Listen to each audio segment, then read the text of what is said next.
Good afternoon. It is your boy, Coach G, and this is Unbreakable Souls. But I can't do this without my co host, my partner in crime. Mark, bring up my boy, Gene. Hey, what it do, beautiful people? What's up, Coach G? Hey, my man. How you doing, You bro? gotta do it with the shoulders, man. You gotta do it with the shoulders, Coach G. Coach G. Boy, you so silly. Oh, how you been, Man, how you man? been Good. doing? I've been good, man. I've been good. Just working a lot, staying focused. In therapy, thankfully. Yeah.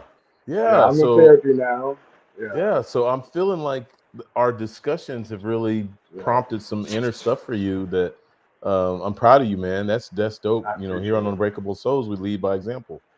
Yeah, yeah. Big Yeah. facts, man. So Yeah, speaking of facts. that for a second, what's that looking? What's that feel like for you?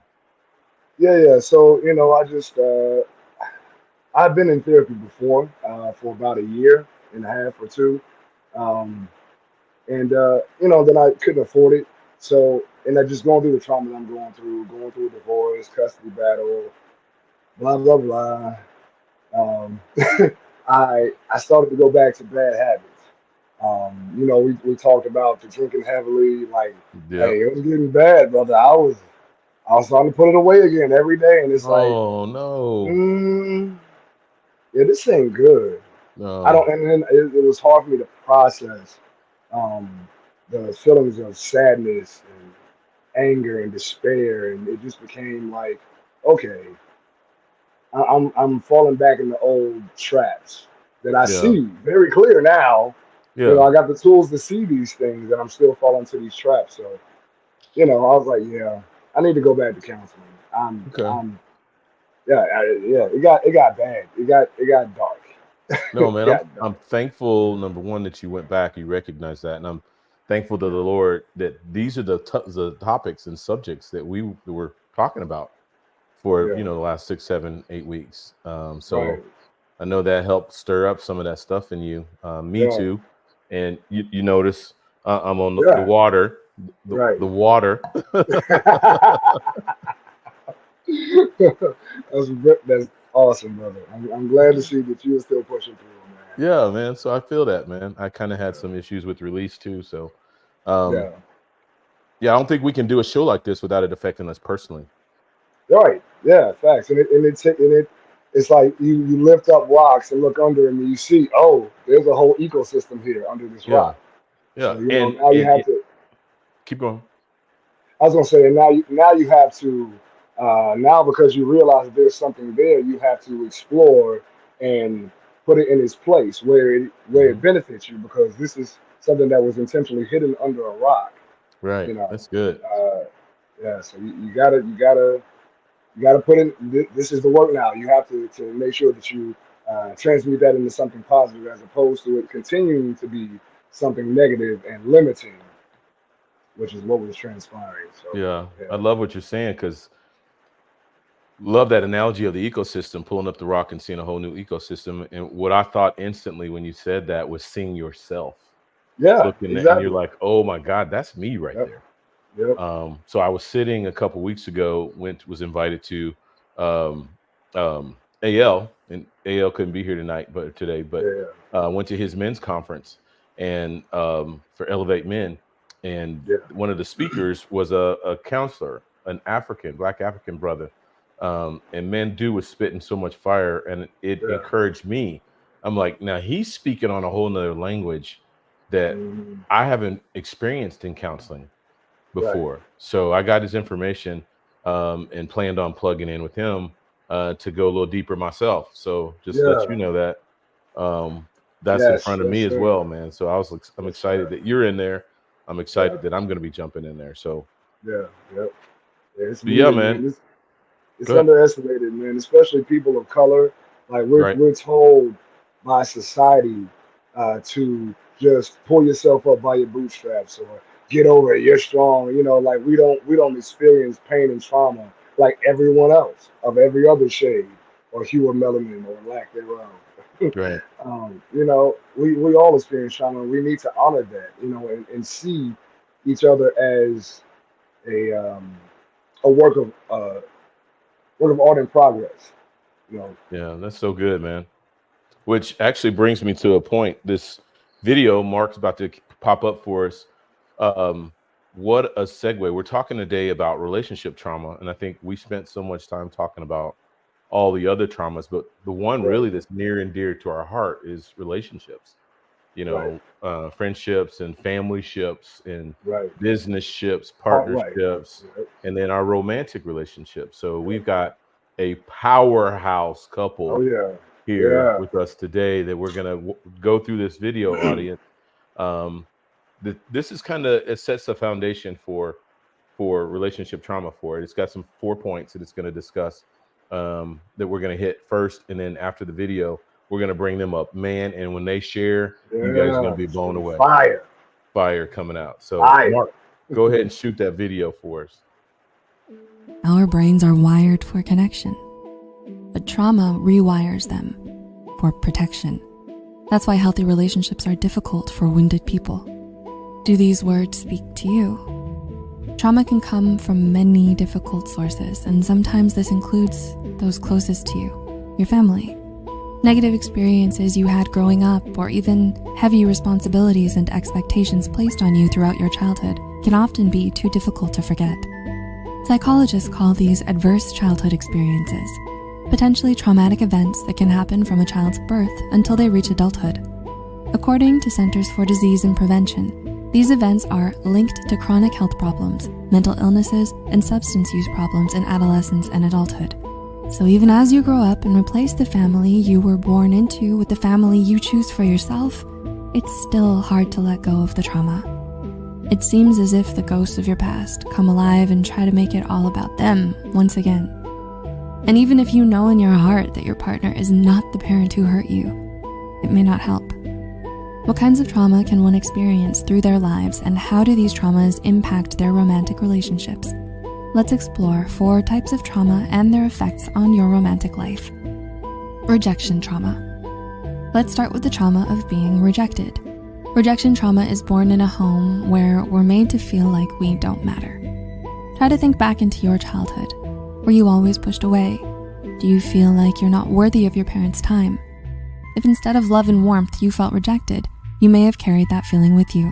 And today, you might find yourself fearing rejection all over again. Only this time you may feel rejected by your romantic partner. A 2015 research paper published in Dialogues in Clinical Neuroscience examined emotions that occur when people perceive rejection in their relationships. According to researchers, rejection trauma could make you feel hurt, jealous, lonely, ashamed, guilty, socially anxious, and embarrassed. All of these emotions can later negatively impact your relationship and your self-esteem within that relationship. For example, psychotherapist Amy Morin said for Very Well Mind that people who went through rejection trauma may interpret rejection as proof that they are unacceptable in some way. If your partner is too busy to spend time with you or doesn't reply to your message right away, you may say to yourself, "Yep, I knew it. They don't care about me." Do you sometimes think like this in similar situations? The reality might be, and often is, completely different, but you still may perceive it as rejection and take it personally. Maybe you believe that you only matter if you're accepted by others, or you might struggle with constant fears and worries, expecting rejection to inevitably happen. Abandonment trauma. Hand in hand with rejection often comes abandonment. As children, we depend on our parents to feel safe and be safe. But in some cases, our parents make the world feel unstable and dangerous. Have you experienced some kind of neglect or abuse that made you feel unsafe at home? Maybe it was a lack of supervision, physical and narcissistic abuse, or staying hungry all the time because you weren't given anything to eat. When a child goes through these experiences, they can't really understand why these things are happening. And often they can explain this only by believing that they don't actually deserve any attention or care. They start to believe that the world is not worthy of their trust, while they aren't worthy of the world. They feel abandoned. Abandonment trauma often leads to formation of an anxious attachment style. A 2017 study published in Current Opinion in Psychology found that individuals with an anxious attachment style may be hypervigilant and worry about their worthiness in a relationship and their partner's desire to be with them. And in some cases, severe trauma can even cause the development of personality disorders such as borderline personality disorder. Psychiatrist Mark Zimmerman wrote for MSD Manual that fear of abandonment is a common symptom of borderline personality disorder. Even if you don't suffer from BPD, you could still feel the same mix of emotions when you feel abandoned by your partner. Anger, anxiousness, and fear. You might react intensely, acting jealous and possessive, or crying your heart out, because all you know is that you can't stand the thought of being alone again. Betrayal trauma. Maybe the worst thing about these childhood wounds is the fact that they were brought to us by the people we trusted. People who were supposed to love us more than the world, people who were supposed to be our superheroes. Suffering trauma by someone you are close to and depend on for support and survival is defined as betrayal trauma.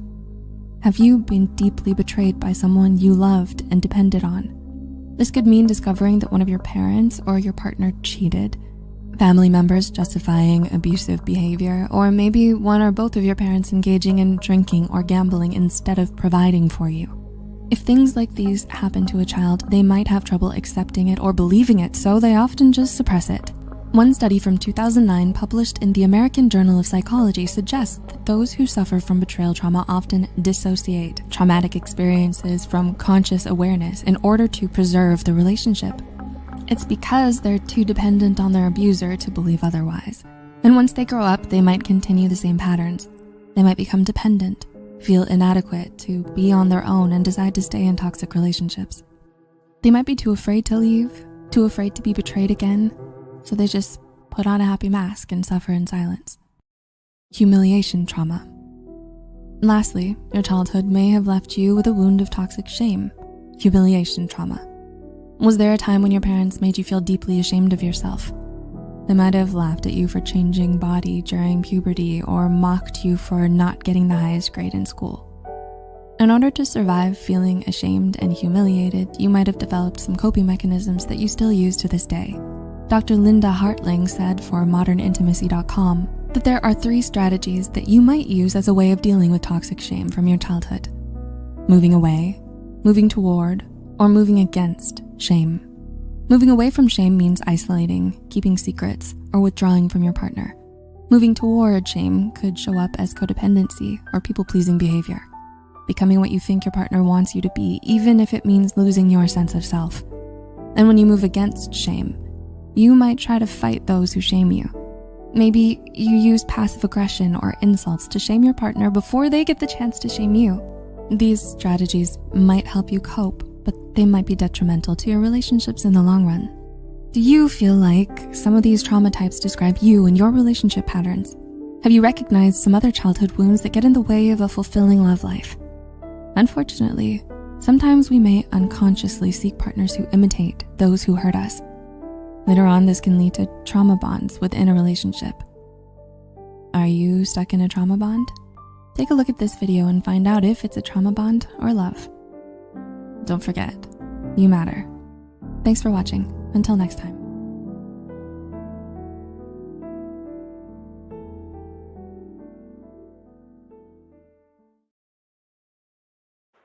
Wow. Man. Yeah, that went so deep. So Yeah, quick. that's so rich, man. Yeah. So rich. So much into that. 4 types of relationship, or really childhood trauma that lead to relationship Right. trauma. Right. Um, Exactly. Right. Man, there's so much to chew on that. But anything you want to say Yeah. first before we bring up a guest on that? Because No, I want to introduce him. Let's go. yeah. So, hey, audience, we've got a power pack couple Yes.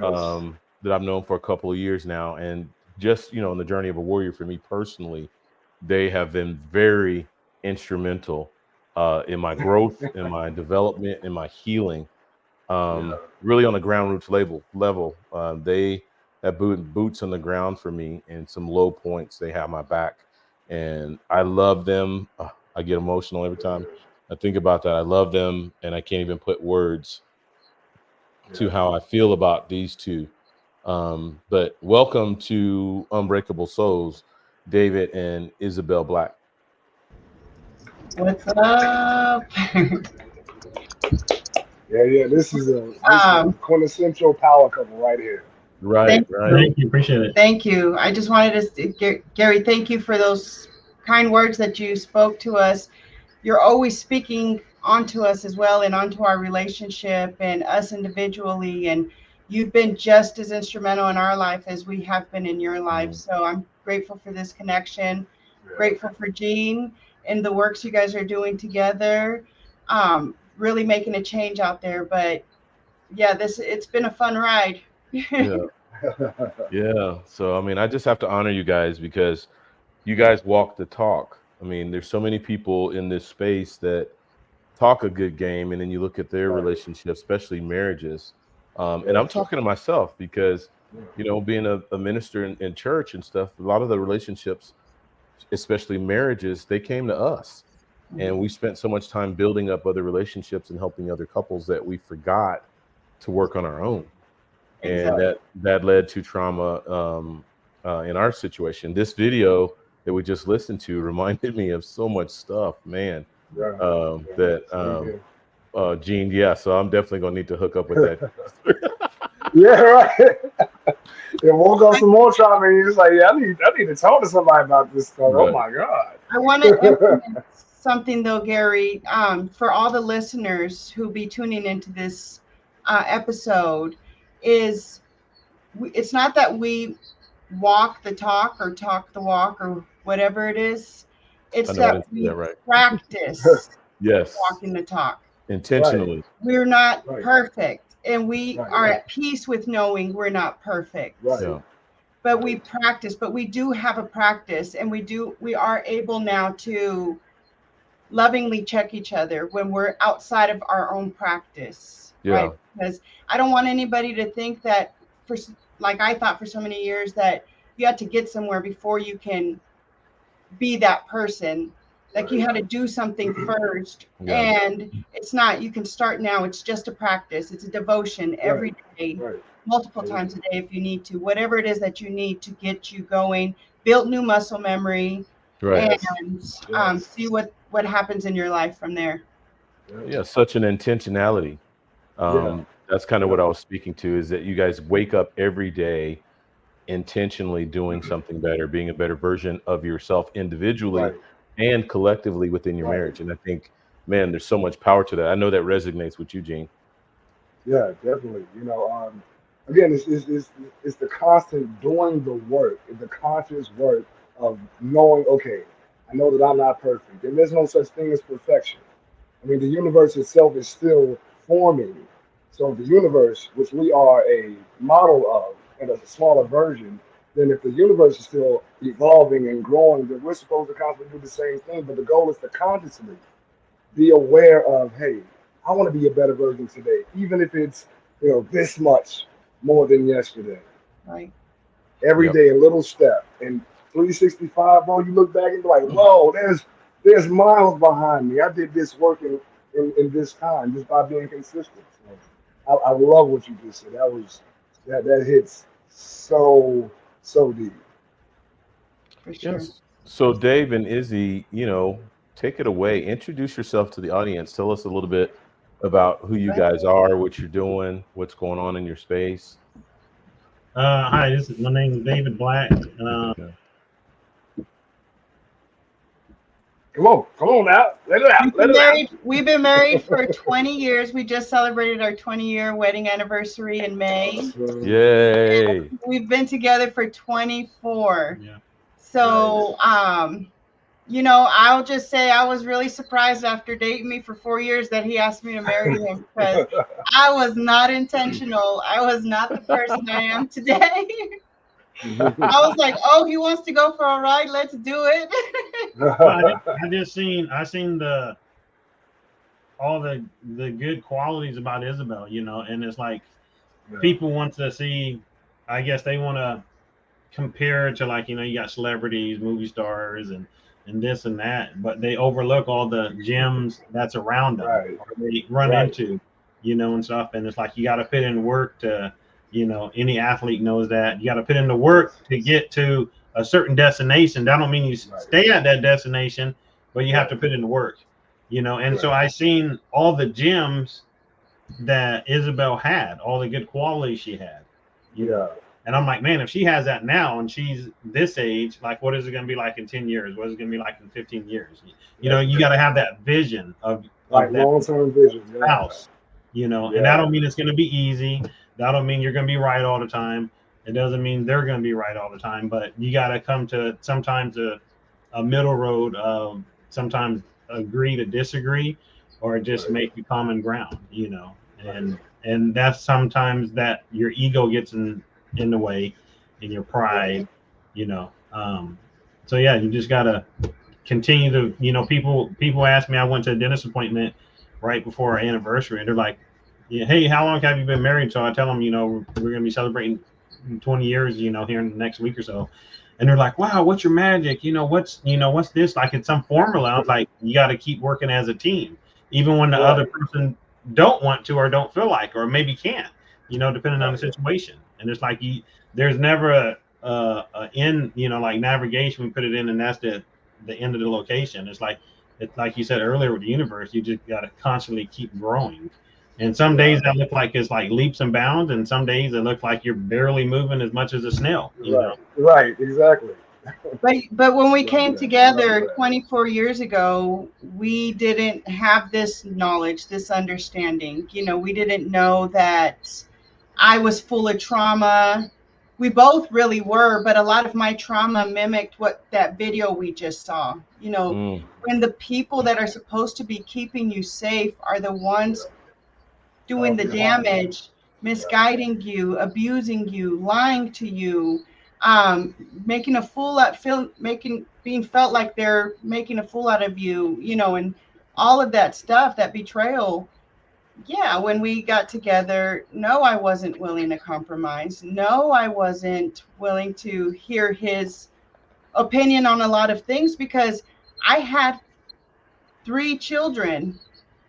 I didn't know at that time that he was going to love me enough to love my children and help raise them. I had no idea. So I was very cut and dry, and my trauma would show up because, as we've learned, where people feel safe, when someone makes them feel safe, they're going to allow their ugly to come out. It has to come out somewhere. And we try to be poised and not pour it on people in life. So we keep it in. And the minute we feel safe, that's where we're going to dump on. Right. That's so good. I did that. You know, I did that for a lot of years. So the compromise and working together and all that, sure, we were doing it as each year would go by, but it was toxic. Wow. It was not healthy. I was literally punching holes in walls, putting my hands at times on him. Just if I didn't get my way or if I felt overwhelmed, I would freak out. And it took therapy, you know, and Dave's the one who suggested, well, one, I'll say even before the therapy, before we got married, Dave picked the church we were going to get married at, and he took everything very serious. I'm not saying I didn't, but really I did. And I didn't take a lot of things in life serious. I couldn't, you know what I mean? I just couldn't. And that's real talk though. That's good. Yeah. So he found the pastor, found the church, and that pastor, praise God, made us do premarital counseling or he wouldn't marry us. And we started doing, aside from that with him, we started at the church we were attending. We took advantage of classes for marriage, classes for combined families, classes for parenting. I mean, anything that was being given us access, that we had access to, that we were able to do, we were doing it because I guess for that reason that Dave said, we saw potential in each other that maybe we weren't seeing in ourselves. So something just kept telling us, just go, keep working, don't give up yet. That premarital counseling really helped, in a sense, open my eyes, or at least give me a glimpse of those traumas that we just watched, those 4 traumas on that video. Because what I remember and that really spoke to me in premarital counseling and in that book we had was it started talking about when you merge your 2 worlds together, it goes way deeper. It said you're marrying 2 families together. So if your in-laws don't get along, if you're like, it webbed out. And I was like, we're screwed. Like, we're screwed because my family's a mess, and they will take anybody down with them that's at arm's reach. Right. So, but I knew he was a strong person also. So all these things that, even though I was learning with myself and probably him with himself during that time, I still didn't have the courage to speak up about it. This was all like, oh, that's good. Okay, take note. But we still weren't having those deep, meaningful conversations in that way. And I think because we knew there was still a lot of differences existing there and a lot of things interfering, that if we started talking about it, it would probably end in a disagreement or start an argument. Yeah, but there's so much I've learned in my own journey, especially in relationship, that's the power, is having those hard conversations. Right. But I want to kind of stay in the vein. So the four relationships, or four relationship traumas or four types of trauma that lead into relationship. They talked about rejection trauma, abandonment trauma, betrayal trauma, humiliation trauma.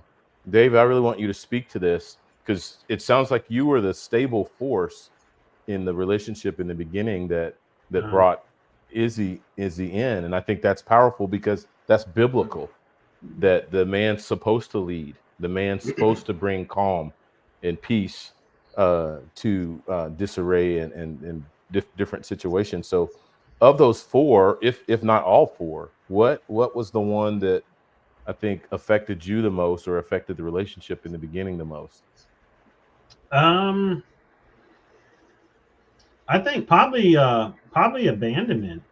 Okay. Would probably be the most, because it's like, like when you're kind of like what Izzy was saying, like all the stuff that involved her as far as like her upbringing and stuff like that, it's when you go into a relationship, you got to think, it's like, to a certain degree, people's like, oh, I'm just gonna see how long this guy is gonna last, or how long this woman's gonna last, before they decide, oh yeah, they're crazy, I'm gonna go ahead and take off. They got too much baggage, and stuff.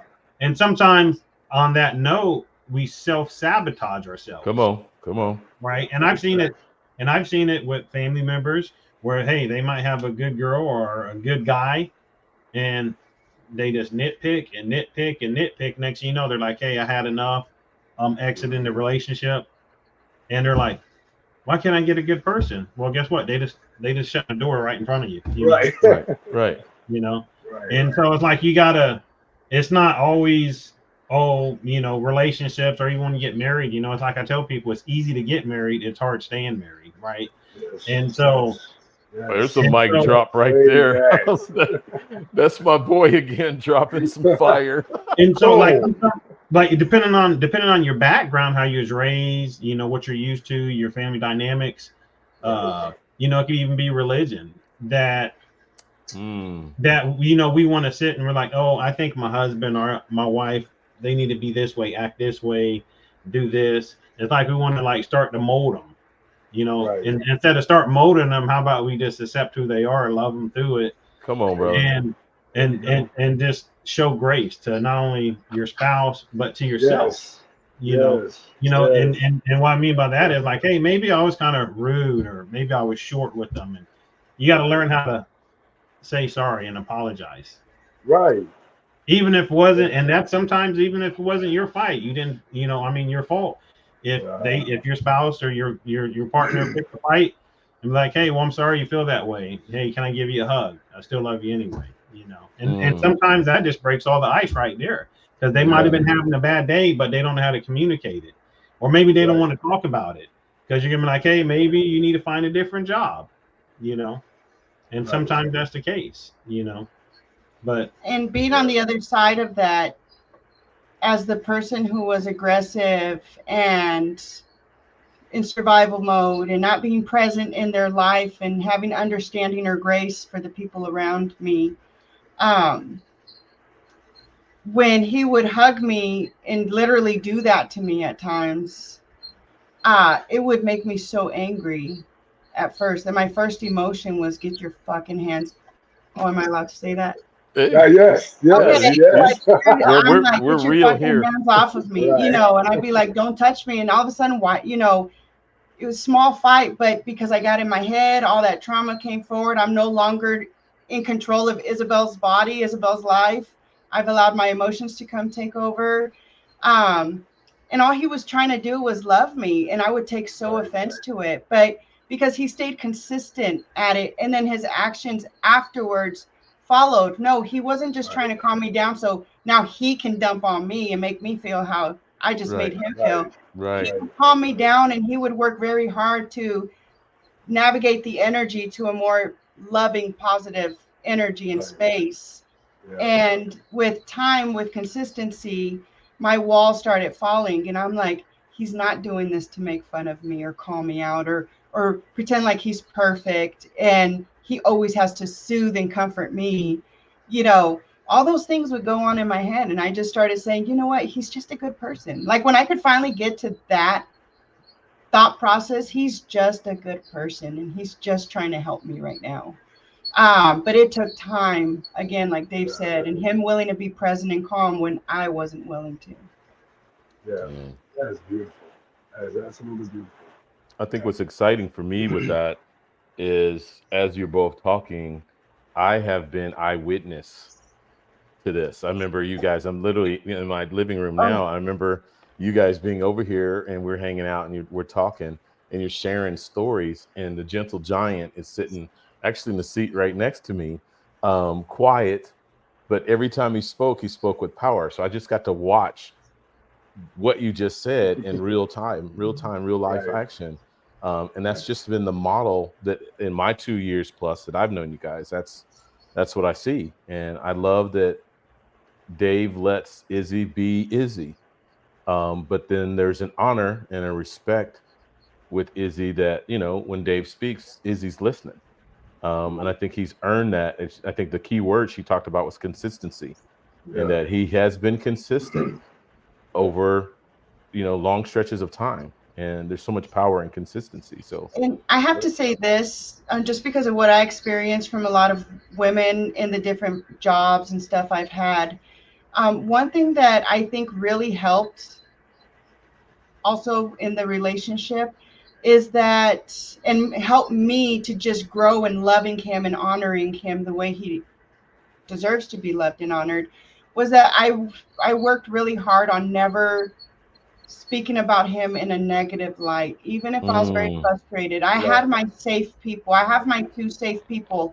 When I absolutely have to call someone and say, right now, I think Dave's this and this and this and this, and I'm so mad. And it very rarely happens anymore because we've grown into honoring each other. But I have my 2 safe people. My 2 safe people is his brother and his sister. Why? Because I know that they love him to death and would never jump on my bandwagon of saying, yeah, you're right, he is that. right. They'll just listen. They know their brother.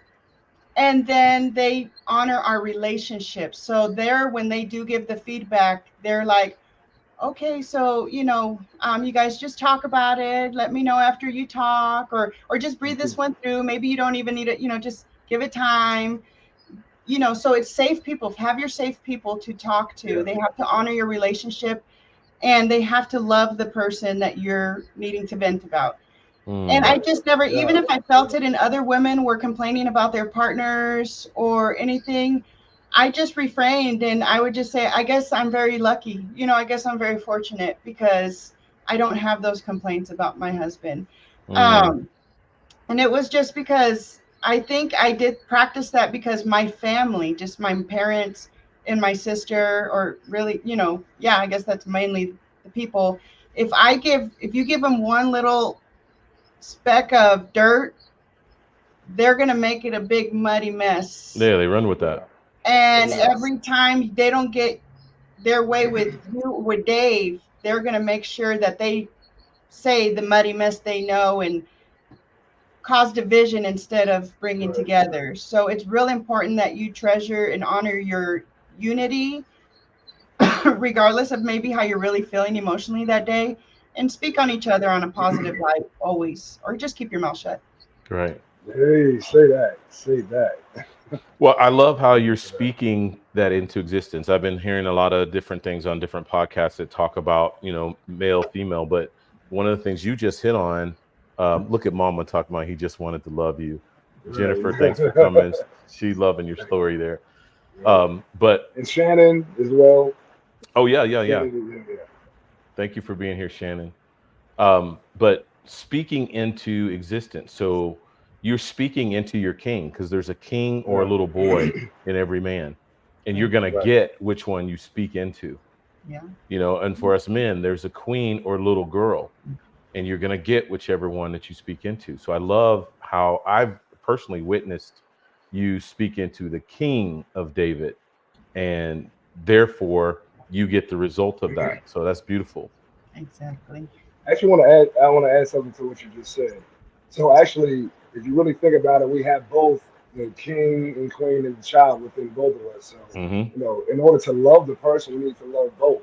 We need to Yeah. love Right. the highest version of them, as well as that child that's been through trauma, and things, and honor that with our speech. So we have to make sure Acceptance. that, yeah, we have to make sure that when we deal with our significant other, that we feed love into both polarities of them. We all have our trauma that we've been through, and we also have, a higher self or heightened state of consciousness that we operate within. So we have to speak within both of those at all times. Speak to that child that hey, he's been abandoned as a kid. So, hey, I want to make sure that I know that let him know that I know that I'm here for you at all Right. times. You know what I mean? And so on and so forth, bro.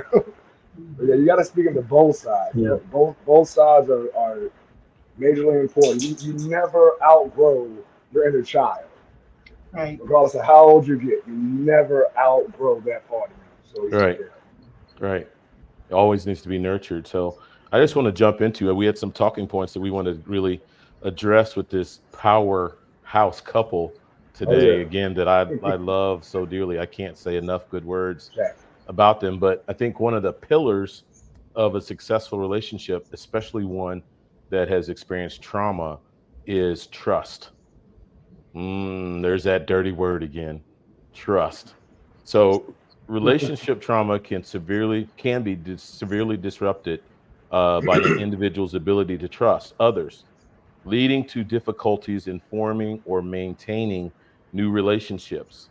This lack of trust can stem from betrayal, infidelity, emotional abuse, causing a ripple effect in a person's personal and social interactions. Talk on trust. Speak on trust. What did that look like in the beginning, and what does that look like today? It's just night and day difference. And I don't mean like there was no trust from the beginning, right? So it's like you have trust in every long-term relationship, if it's either friends, marriage, it could be at work, right? Uh, there's going to be some point where trust is going to be broken or somebody's going to cross over the line as far as trust. But in order to grow as a couple, you have to, and like I said, it can be different avenues. You have to be willing, in order to trust, to get hurt, right? Get your heart broken, Yeah, Come on, brother. you Come know. on, some yep, And vulnerability so, right but a there. lot of people think yep. trust like, oh, it's a one-time deal. It's not. No, It's not. Like if something happened and the trust is broken or somebody's crossed over the line or what have you, it's if you extend the olive branch, it's like, hey, the trust has been broken. Let's try to repair it. It's repairable. Some people are like, oh no, one and done. So what happens to every relationship at no matter at what level, right, if it's relational, job, or whatever, if it gets broken, you're going to start all over again with another person and this and Mm, that, and because you're just opening yourself up for right, another right, somebody that you don't know, right, another job you don't know, a friend that okay, they might do the same thing 6 months later, a year later, 5 years down the road. So you just don't know. You want to keep continuing building with the person. Now, if it gets broken all the time, then you have to cross that bridge. right. But it's not no one and done, because if you do that, it's where's the Exactly. grace? Yeah, mm, you'll never have a relationship if you do it like that. No, you're right. never. You're gonna be chasing your tail. You're gonna be going in circles. You're not gonna have any friends. Exactly. Right, You're not gonna have a partner and right, stuff. So you just gotta, we have these stuff made up in our head, um, as far as like expectations, right? You have these yeah, expectations, oh, I'm gonna be faithful to you and this and that. But if you ever cheat on me, or if you ever spend all my money in my bank account, oh, we're done. You know, so you're putting these expectations out. Now, are you gonna back it up? Right. You know, Well, and Izzy talked earlier about self-sabotage, yeah, because yeah, it's real. what you're doing in that moment, they're called vows and judgments. You are literally linking yourself with the very thing, speaking it prophetically.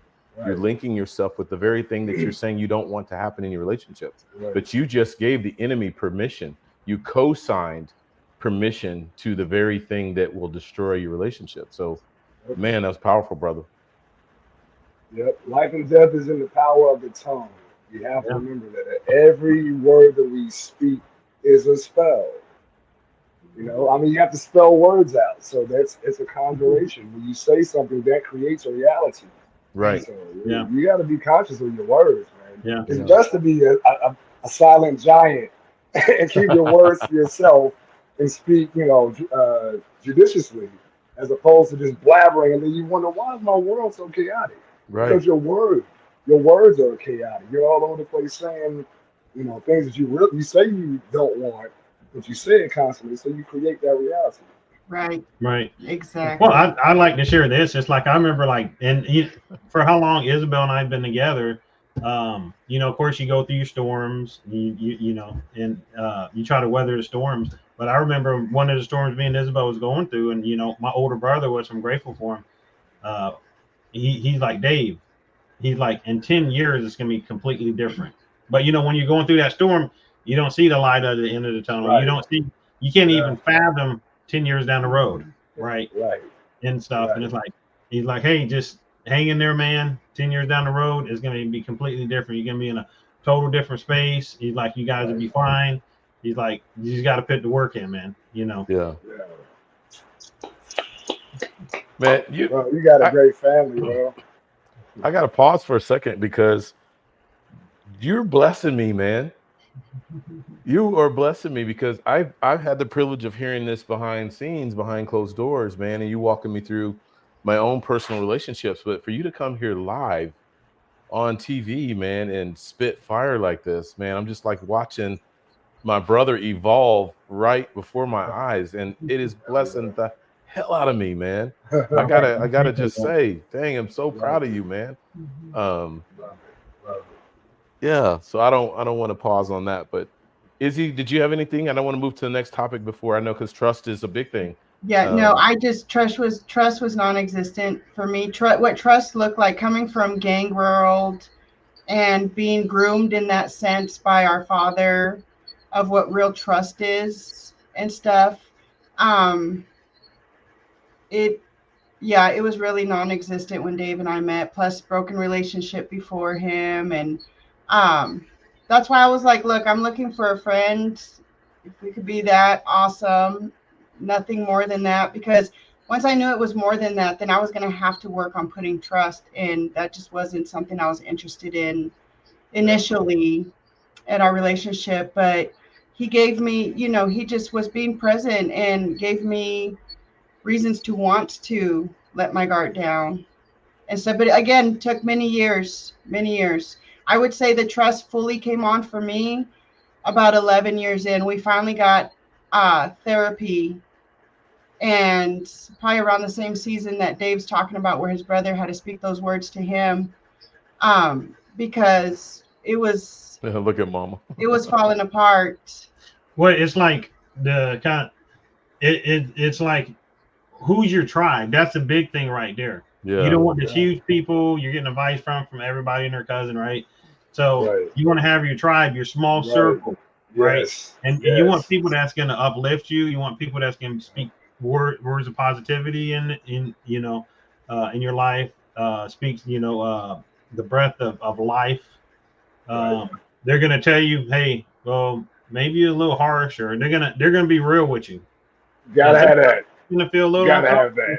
You're gonna start sweating. You're gonna be like, what are you saying up here, man? Because you feel like you get took in the church, But but that's what you like. You hear so many people like, oh man, yeah, it's real. Real this and real that, and it's like, do you really want the real? Because sometimes that hurts. Right. Yeah. it's painful because you got to deal with, you got to admit stuff, you know. And you know, that being said, it's you want to I forgot where I was going with that, but yeah, you just want, oh, it's the tribe. So you know, you want a smaller circle, that people you could trust. Hey, that's my lifeline right here. They're not gonna Right. get no biased opinion or anything like that, because it's like the old saying goes, misery loves company, right? Right. Yes. They don't want to see you happy or doing you better. But like for me personally, like for people that I love, and I'm getting better about that, because that's part of my trauma as a kid of telling people, hey, I love you. I'm doing it more.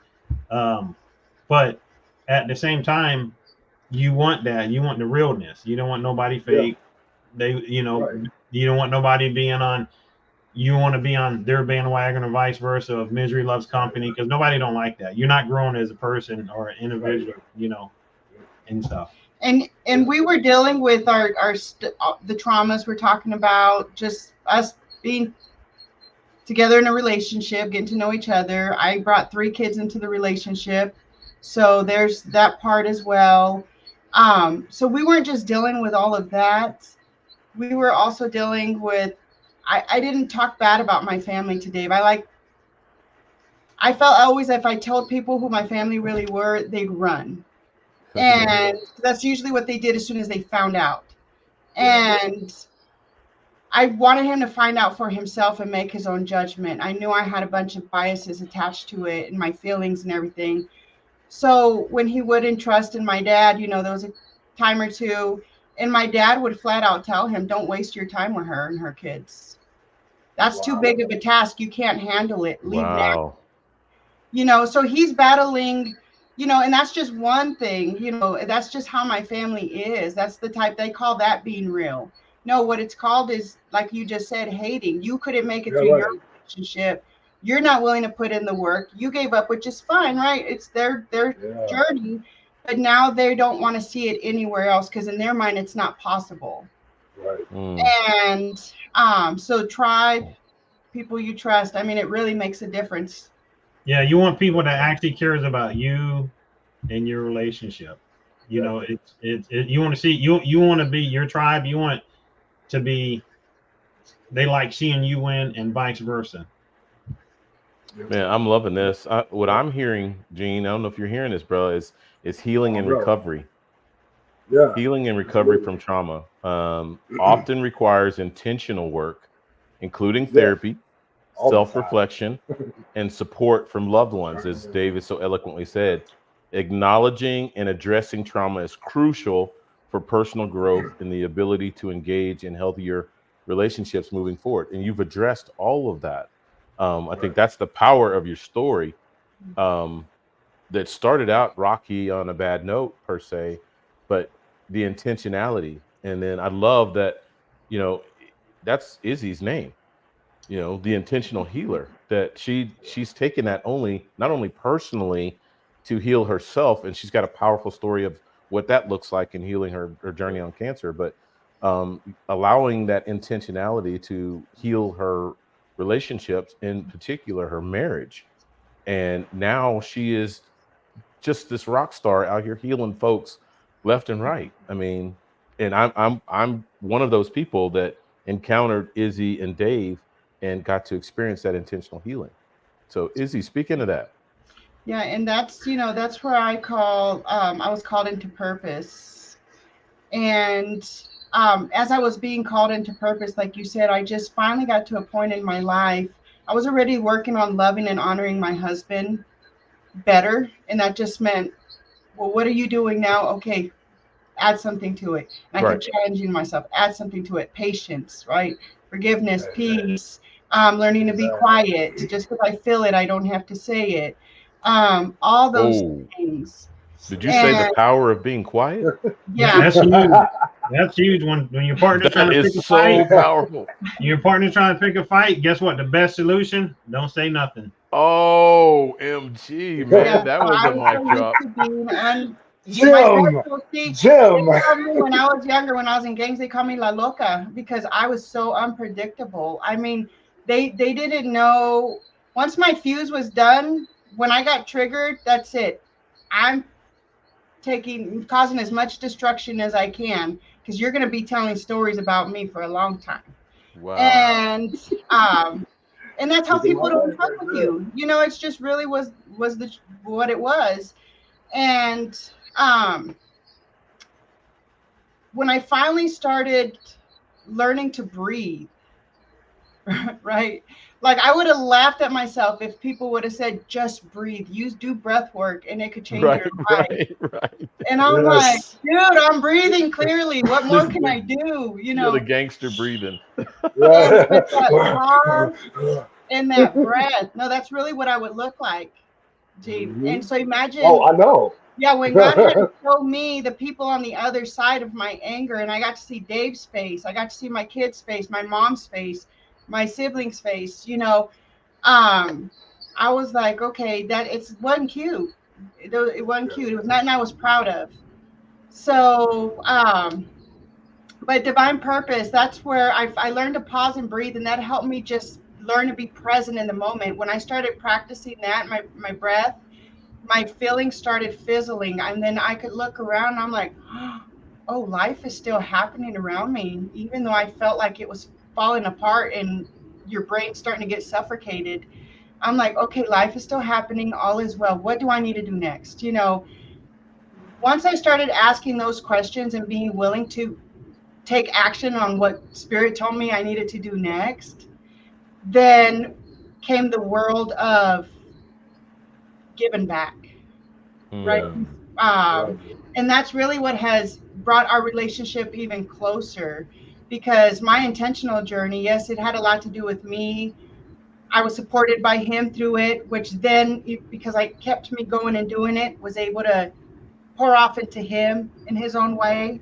Then we're both called to be a bigger purpose, you know, with this family in Uganda and with Yeah. our nonprofit. And we help, you know, it just was so many things after that, but it was the giving back part that total Yeah. peace just took over our lives.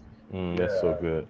That's And a quick beautiful. question, if I can, and everything. So, what do you think the key is, David and Izzy? Because I know a number of people, and I've been involved in this in my early 60s and all of those lines, to actually getting involved in a blended family. We see so many families now that are interconnected, and there are blended families. I know that my brother is engaged and is doing that whole Brady Bunch thing because he's got two kids, my two nephews, and his future wife, because this will be his third wife, has two kids of her own, but they have definitely become very close. My nephews are close to their what would amount to their stepbrother and stepsister, and all along those lines. So I was just wondering, because y'all talk about that noise that you hear a lot of times. I know a lot of people are afraid to get involved with women that have kids from previous relationships because of the amount of pressure that is placed on them from their families and others. So I just wanted your advice to those that are trying to get involved in blended families, or maybe not everybody has that same kind of resilience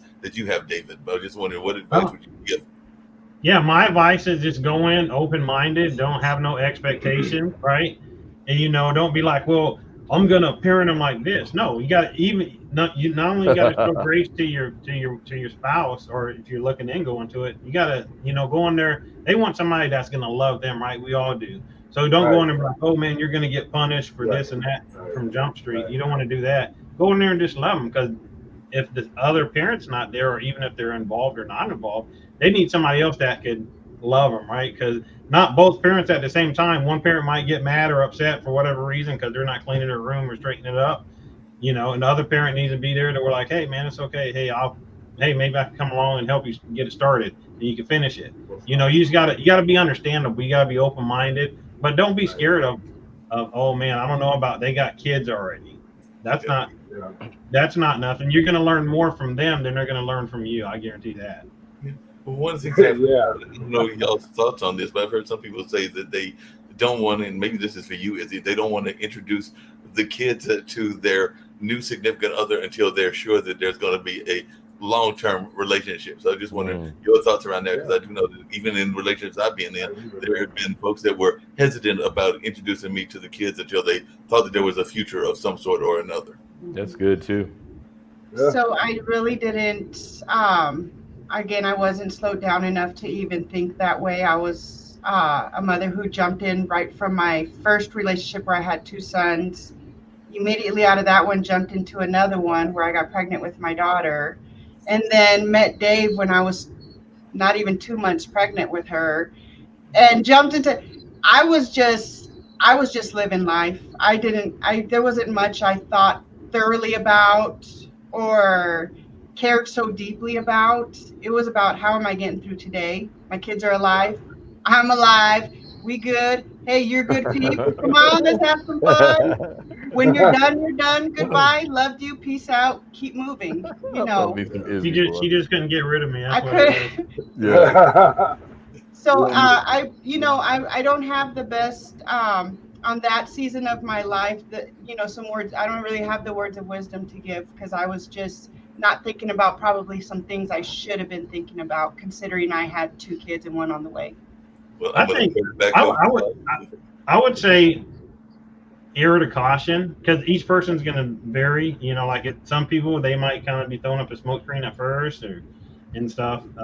But yeah, if you got kids and you're like cautious as far as introducing the kids or introducing the person to your kids, yeah, just err to caution. And that's going to vary. It's not like, hey, 2 weeks in dating, or a month, or 6 months, or a year. It's just err to caution. It depends on that person, I think. Right. That makes a lot of sense. I'm going to turn it back over to y'all and everything. You've definitely been on fire. But it sounds to me, Izzy, that the key that David had with you was something that a lot of people are very big on in business and in life. It's called persistence. So it sounds like he was very persistent with you and all along those lines. Yes, and that also, because everything pissed me off back then. That pissed me off times, because once I told myself, "Oh, okay, we're done. The fun part ended. This is where it goes downhill," and I was okay with that, because that was the next part of the process. Just like in the video, and he wouldn't. I'd come out of work, and there'd be a card in my car with a stuffed animal, and I'm like, Look at my he thinks he boy. can just come in my car whenever he wants and do whatever he wants. See, he's a control freak. And I would turn it into something gross. But he was just very That persistent. trauma talking. Mm-hmm. It's that trauma talking. And I'm grateful for it, obviously. Yeah. What a beautiful story. Yeah. So I want you guys to pause for a minute. We were down to just a few more minutes to close out our show, and we're so, number one, thankful that you guys have come and graced us with your presence today. I guess, what would be a word of wisdom? I would have to say, on my end, just keep pushing forward. Like anything worth having and holding, it takes work, and that don't mean like you do it for a day or two or a week. You got to think, okay, like the Olympics going on right now, right? How many hours and days and weeks? The Olympics every 4 years. You got tryouts. You don't just do it for a week. You have a week off. It's persistent. You got to stay persistent. You got to keep at it. If you want what we deem perfection, which in the Olympics is, gold, silver, or bronze, right? Medaling. It takes work. Like, just thinking, like, we look at it and they're running for 10 seconds or less in a 100-meter race, dash, but we don't look at behind the scenes of how many hours are putting in there. Right. Their trainers, how the nutrition for their bodies, all the pain and stuff they're putting into it. We just see that, 10 seconds and them getting on the pedestal and stuff like that. So you got to be persistent. Sometimes you got to put your head down and keep grinding. You just got to keep grinding. That's it. Come on, boy. Good night. Yes, sir. Hey. I got a couple seconds. So anything that you want your partner to change in their world? Hold on. Slow down, Izzy. We got time, because I want you to get out. I want you to get what you said. Okay, so no rush. Any grievance you have about your partner, I challenge you to take some time asking how you could do better in that specific area. And if it's not that if you can't find anywhere you could do better, then the challenge will be, how can you love them better through that? Wow. Through them being that just as it is. Because as soon as they feel loved and safe is when they're gonna be calm enough to hear Spirit speaking to them and what their next best step is. but we have to not keep them cloudy. You know, we do that a good job on that on ourselves as people. Keep everything, it gets clouded up in our heads. We don't need to be doing that to each other as well. So whatever grievance you have, be willing to work on that yourself. That's it. Yeah. I had to do that. Yeah, I mean, but the fruit of your labor is right here in front of us. Our audience gets to see the fruit of that labor. Yeah, it took years. It's not, like I said, it's not overnight. You just got to put the work in and continue to do it. Yeah. Well, back to your point when you talk the analogy of the Olympics. I mean, we haven't seen the years of work. All we see today is this beautiful couple. It's a power couple. They're, you know, happy and in love and all of that. We don't see the love. We just see the fruit. So thank you guys today for going back and pulling, going back into the weeds and pulling some of that out for us so that we could learn from you today. I mean, they are a tremendous resource for us and our audience. Gene, what you got, my man? Yeah, so to add on to Dave's analogy about the Olympics, one of my favorite freaking quotes from a monster of an Olympic athlete. I know where you're going. Usain Bolt. You already know. Yes, that's trained 4 years to run 10 seconds. Yeah. That's the consistency and the work that you have to put in every day for 4 years to run 10 seconds to get a gold medal. Yeah. And that's the effort that you have to put in every day as it pertains to being a better person, having better relationships, be it romantic, you know, spiritual relationship, business relationships. It's about doing the work for yourself. And to add on to what Izzy said, I love what you said, because the first thing is when you see a fault in your partner, the first thing is, am I operating from ego? When you see that flaw, you dig what I'm saying? So you have to realize, am I operating from ego when I see this? And then what can I do about myself to adjust? And then you operate from there once you did the work to look at it from a unbiased, clear standpoint, where you step back from yourself and your ego and your goals and realize, oh, this person is going through something too. So let me, you know what, I could, like Dave said, maybe I was too harsh, or maybe I didn't explain myself enough, or you know, there's something that I could have done. We contribute. One of the philosophies I would say I adhere to pretty strictly is radical responsibility. Everything that transpires in my life, I had some point, there was something that I did to play into that. So I have to own my part, and then everything else falls into place. Right. That, man, that has been a pivotal thing for me, is taking ownership of where I'm at. And that means taking ownership in my personal life, my personal business or circumstance or situation. Because, I mean, dude, I just love what you just said, because it takes so much power away from external and gives the power back to internal, back to self.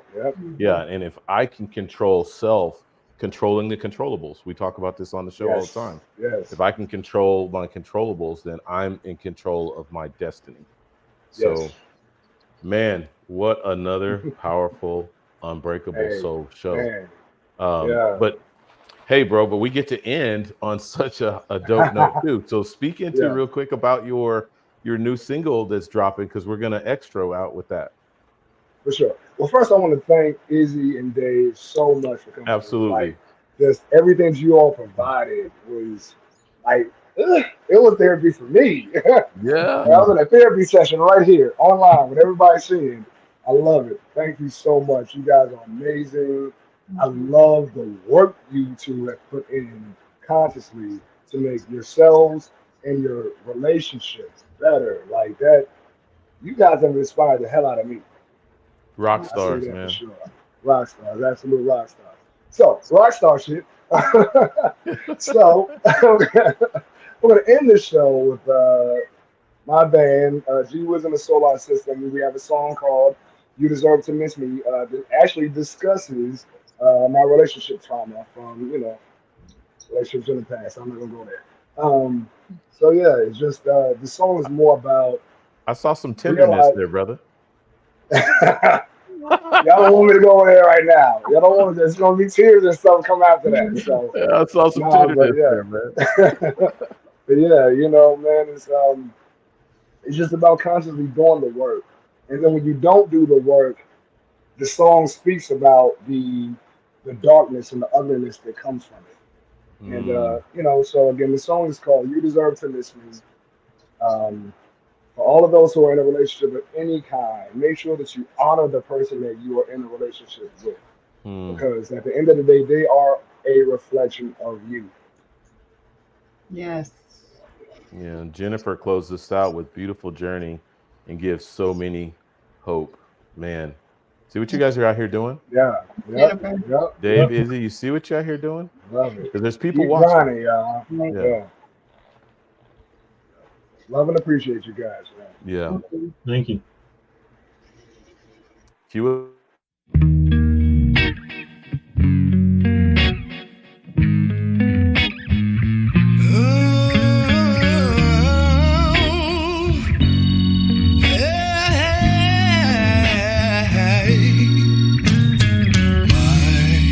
fragile heart was broken into pieces, shards of glass up in the creases.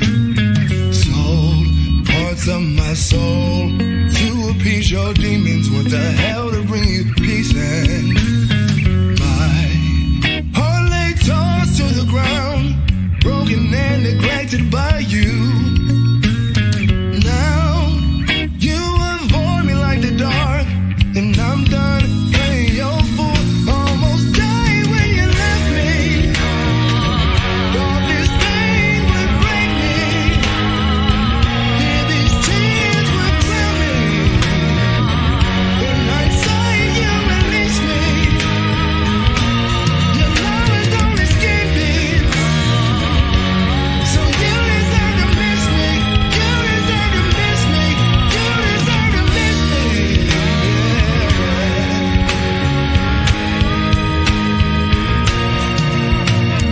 Hurt and confused. Why do I deserve your hatred? As a villain I've been painted, spitting venom in the mist, weaving lies as you spin, manufactured reality.